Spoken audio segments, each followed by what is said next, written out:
एक वक्त था जब बिहार में विकास नजर नहीं आता था। चाहे रेल, रोड, हवाई कनेक्टिविटी की बात हो या फिर इंफ्रास्ट्रक्चर डेवलपमेंट की बात हो, आपको किसी भी क्षेत्र में डेवलपमेंट नजर नहीं आता था। लेकिन पिछले कुछ सालों में बिहार में कई ऐसे मेगा प्रोजेक्ट ऑनगोइंग और अपकमिंग आपको देखने के लिए मिल जाएंगे जो शायद आने वाले भविष्य में बिहार को बदल कर रख देंगे। चलिए जानते हैं इन बड़े मेगा प्रोजेक्ट के बारे में जो बिहार के अलग अलग कोने में बन रहे हैं। Hello everyone, this is Chandradev. अगर आप हमारे चैनल में हैं तो प्लीज चंद्रदेव जोन को सब्सक्राइब करें ताकि आप ऐसे इन्फॉर्मेटिव वीडियो से कनेक्टेड रह सके। तो चलिए वीडियो स्टार्ट करते हैं। सबसे पहले जानते हैं गया इंडस्ट्रियल सिटी के बारे में। गया इंडस्ट्रियल सिटी एक ऐसा प्रोजेक्ट है जो इंडियन गवर्नमेंट के द्वारा देश में 12 इंडस्ट्रियल सिटी स्थापित करने को लेकर यह योजना बनाई गई है, जिसमें से बिहार के गया शहर को चुना गया है इंडस्ट्रियल सिटी स्थापित करने के लिए। गया इंडस्ट्रियल सिटी बिहार के प्रमुख औद्योगिक विकास परियोजनाओं में से एक है, जिसका उद्देश्य गया को एक औद्योगिक हब में बदलना है। इस सिटी में कई प्रकार के उद्योगों की स्थापना की जा रही है, जिससे राज्य में रोजगार के नए अवसर पैदा होंगे और आर्थिक वृद्धि में योगदान मिलेगा। इस परियोजना में अत्याधुनिक इंफ्रास्ट्रक्चर, सड़क, बिजली और पानी की सुविधाएं मुहैया कराई जाएंगी। इसके साथ ही विभिन्न उद्योगों के लिए अलग अलग जोन बनाए जाएंगे ताकि एक व्यवस्थित औद्योगिक विकास हो सके। अगला बड़ा मेगा प्रोजेक्ट है पटना एयरपोर्ट एक्सपेंशन। जयप्रकाश नारायण अंतर्राष्ट्रीय हवाई अड्डे का विस्तार परियोजना बिहार में हवाई यातायात की बढ़ती मांग को पूरा करने के लिए शुरू की गई है। इस परियोजना के तहत हवाई अड्डे के रनवे को लंबा किया जा रहा है ताकि बड़े विमानों की लैंडिंग और टेक ऑफ की सुविधा मिल सके। इसके अलावा नए टर्मिनल का भी निर्माण हो रहा है, जिसमें यात्रियों के लिए अत्याधुनिक सुविधाएं प्रदान की जाएंगी। यह विस्तार पटना को राष्ट्रीय और अंतर्राष्ट्रीय स्तर पर बेहतर कनेक्टिविटी प्रदान करेगा। अगला बड़ा मेगा प्रोजेक्ट है Patna science city. Patna science city एक प्रमुख शैक्षिक और वैज्ञानिक केंद्र के रूप में उभर रहा है। इसका निर्माण छात्रों और विज्ञान प्रेमियों के लिए एक मंच प्रदान करने के उद्देश्य से किया जा रहा है, जहां वे विभिन्न वैज्ञानिक और तकनीकी विषयों पर जानकारी प्राप्त कर सकेंगे। इसमें इंटरेक्टिव डिस्प्ले, विज्ञान संग्रहालय और अनुसंधान केंद्र जैसी सुविधाएं होंगी, जो छात्रों की रुचि को बढ़ावा देंगी और बिहार को एक वैज्ञानिक हब बनाने में मदद करेंगे। अगला है नालंदा यूनिवर्सिटी। नालंदा यूनिवर्सिटी जो प्राचीन नालंदा के गौरवशाली इतिहास को पुनर्जीवित कर रहा है। यह एक इंटरनेशनल और एक एजुकेशनल इंस्टीट्यूशन है। इसका उद्देश्य भारत और विदेशों के छात्रों को उच्च शिक्षा के क्षेत्र में उत्कृष्टता प्रदान करना है। यहाँ विभिन्न विषयों में अध्ययन और शोध के लिए अत्याधुनिक सुविधाएं उपलब्ध है। वर्तमान में यूनिवर्सिटी में कई इंटरनेशनल स्टूडेंट्स अध्ययन कर रहे हैं, जो इसे एक वैश्विक शिक्षा केंद्र बना रहे हैं। अगला बड़ा मेगा प्रोजेक्ट है Rajgir international cricket stadium and sports complex, जो बिहार का पहला और सबसे बड़ा international cricket stadium and sports complex है, जिसे आप बिहार का पहला स्पोर्ट्स यूनिवर्सिटी या फिर एकेडमी कह सकते हैं। राजगीर में बन रहा है अंतर्राष्ट्रीय cricket stadium and sports complex Bihar के खेल इंफ्रास्ट्रक्चर को एक नया आयाम देने वाला है। यह स्टेडियम अंतर्राष्ट्रीय मानकों के अनुसार तैयार किया जा रहा है और यहाँ भविष्य में राष्ट्रीय और अंतर्राष्ट्रीय क्रिकेट मैचों का आयोजन किया जाएगा। अगला है दरभंगा एयरपोर्ट। दरभंगा एयरपोर्ट बिहार के उत्तरी क्षेत्र के लोगों के लिए एक प्रमुख हवाई यात्रा केंद्र बन चुका है। इसे हाल ही में पुनर्निर्मित और विस्तारित किया गया है ताकि यात्रियों की संख्या में वृद्धि के साथ साथ बेहतर सेवाएं प्रदान की जा सके। इस हवाई अड्डे से अब कई प्रमुख शहरों के लिए सीधी उड़ानें उपलब्ध है, जिससे यात्रियों को लंबी दूरी की यात्रा के लिए पटना आने की आवश्यकता नहीं है। अगला बड़ा मेगा प्रोजेक्ट है Patna double decker flyover. Patna में बन रहा डबल डेकर फ्लाईओवर राज्य के इंफ्रास्ट्रक्चर विकास का एक उत्कृष्ट उदाहरण है। यह फ्लाईओवर 2 स्तरों पर बन रहा है, मतलब यहाँ पर आपको 2 लेयर का फ्लाईओवर देखने के लिए मिल जाएगा, डबल डेकर फ्लाईओवर, जिससे यातायात की सुविधाओं में सुधार होगा और सड़क पर लगने वाले जाम की समस्या कम होगी। अगला बड़ा मेगा प्रोजेक्ट है पटना मेट्रो।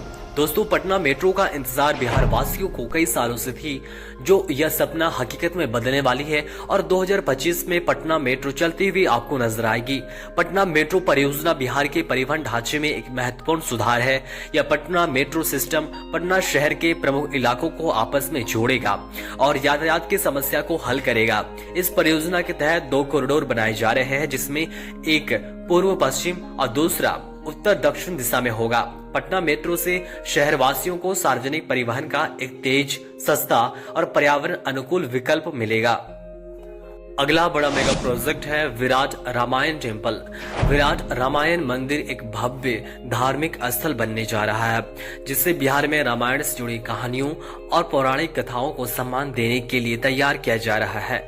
यह मंदिर विश्व का सबसे बड़ा राम मंदिर होगा और इसकी विशालता और भव्यता इसे धार्मिक और सांस्कृतिक पर्यटन के लिए एक प्रमुख आकर्षण केंद्र बनाएगी। इस परियोजना का उद्देश्य न केवल धार्मिक पर्यटन को बढ़ावा देना है, बल्कि क्षेत्र के आर्थिक और सामाजिक विकास में भी योगदान देना है। अगला बड़ा मेगा प्रोजेक्ट है गंगा पथवे, जिसे आप पटना का मरीन ड्राइव भी कह सकते हैं। यह महत्वाकांक्षी इंफ्रास्ट्रक्चर प्रोजेक्ट में से एक है। यह सड़क पटना में गंगा नदी के किनारे से होकर गुजरेगी, जिससे शहर के यातायात का बड़ा हिस्सा इस बाईपास पर शिफ्ट हो जाएगा और शहर के अंदर ट्रैफिक जाम की समस्या को कम करेगा। यह पथ न केवल ट्रैफिक के लिए महत्वपूर्ण है, बल्कि यह क्षेत्र के सौंदर्यीकरण और पर्यटन को भी बढ़ावा देगा, क्योंकि इस मार्ग पर गंगा नदी के मनोरम दृश्य का आनंद लिया जा सकता है। अगला है PMCH hospital redevelopment. Patna medical college और हॉस्पिटल का पुनर्विकास प्रोजेक्ट बिहार के स्वास्थ्य क्षेत्र को नया आयाम देने वाला है। इस परियोजना के तहत पीएमसीएच को एशिया के सबसे बड़े अस्पतालों में से एक के रूप में विकसित किया जा रहा है। इस नए अस्पताल में अत्याधुनिक चिकित्सा सुविधाएं, बड़ी संख्या में बिस्तर और हाईटेक इमरजेंसी सेवाएं उपलब्ध होंगी, जिससे न केवल बिहार बल्कि आसपास के राज्यों के लोगों को भी उच्च गुणवत्ता वाली स्वास्थ्य सेवाएं मिल सकेंगी। अगला बड़ा मेगा प्रोजेक्ट है आईएसबीटी पटना। अंतर्राष्ट्रीय बस टर्मिनल आईएसबीटी पटना का उद्देश्य बिहार की बस परिवहन प्रणाली को आधुनिक और सुव्यवस्थित बनाना है। यह बस टर्मिनल अत्याधुनिक सुविधाओं से सुसज्जित होगा, जिसमें यात्रियों के लिए आरामदायक प्रतीक्षालय मतलब वेटिंग हॉल, डिजिटल टिकटिंग और बेहतर ट्रांसपोर्टेशन नेटवर्क शामिल होंगे। अगला बड़ा मेगा प्रोजेक्ट है मेट्रो इन गया, दरभंगा, मुजफ्फरपुर और भागलपुर। गया, दरभंगा, मुजफ्फरपुर और भागलपुर में मेट्रो परियोजनाएं बिहार के सार्वजनिक परिवहन व्यवस्था में क्रांतिकारी बदलाव लाने के उद्देश्य से शुरू की गई है। इन शहरों में मेट्रो नेटवर्क से यातायात की समस्या हल होगी और शहरवासियों को तेज, सुरक्षित और पर्यावरण अनुकूल यात्रा का विकल्प मिलेगा। मेट्रो सिस्टम से इन शहरों के विकास को गति मिलेगी और पर्यटकों के लिए भी यात्रा करना आसान होगा। उसके बाद अगला बड़ा मेगा प्रोजेक्ट है एम्स दरभंगा। वैसे तो एम्स दरभंगा को बनाने की योजना कई सालों से चल रही थी और अभी भी चल रही है, लेकिन बहुत सारे विवादों के कारण अभी तक बनना शुरू भी नहीं हुआ है। लेकिन अब इसका रास्ता साफ हो चुका है और एम्स दरभंगा बनने की राह पर चल पड़ा है। एम्स दरभंगा बिहार के स्वास्थ्य ढांचे को सशक्त बनाने की एक बड़ी परियोजना है। यह एम्स संस्थान उत्तर बिहार के लोगों को उच्च गुणवत्ता वाली चिकित्सा सेवाएं प्रदान करेगा, जिससे उन्हें राज्य के बाहर इलाज कराने की आवश्यकता नहीं पड़ेगी। इस परियोजना के तहत अत्याधुनिक चिकित्सा सुविधाएं, सुपर स्पेशलिटी और मेडिकल कॉलेज की स्थापना की जा रही है, जिससे स्वास्थ्य सेवाओं की पहुंच आम जनता तक हो सकेगी। दोस्तों, बिहार का टॉप 15 मेगा प्रोजेक्ट में अगला और सबसे बड़ा मेगा प्रोजेक्ट है पूर्णिया, रक्सौल, राजगीर और भागलपुर में हवाई अड्डा परियोजना का विकास होना। बिहार में क्षेत्रीय संपर्क, व्यापार और पर्यटन को बढ़ावा देने के लिए किया जाना है। पूर्णिया हवाई अड्डा सैन्य से नागरिक उपयोग के लिए विकसित हो रहा है, जबकि रक्सौल हवाई अड्डा भारत नेपाल व्यापार और पर्यटन को सशक्त बनाने में मदद करेगा। राजगीर हवाई अड्डा धार्मिक और ऐतिहासिक पर्यटन को बढ़ावा देने के उद्देश्य से बनाया जा रहा है और भागलपुर हवाई अड्डा इस व्यवसायिक शहर की कनेक्टिविटी को सुधार कर आर्थिक विकास में सहायक होगा। इन सभी बड़े मेगा प्रोजेक्ट के बारे में आपके क्या विचार हैं, कमेंट करके जरूर बताएं। मिलते हैं और भी इंफॉर्मेटिव वीडियो के साथ, तब तक के लिए चंद्रदेव जोन को जरूर सब्सक्राइब करें।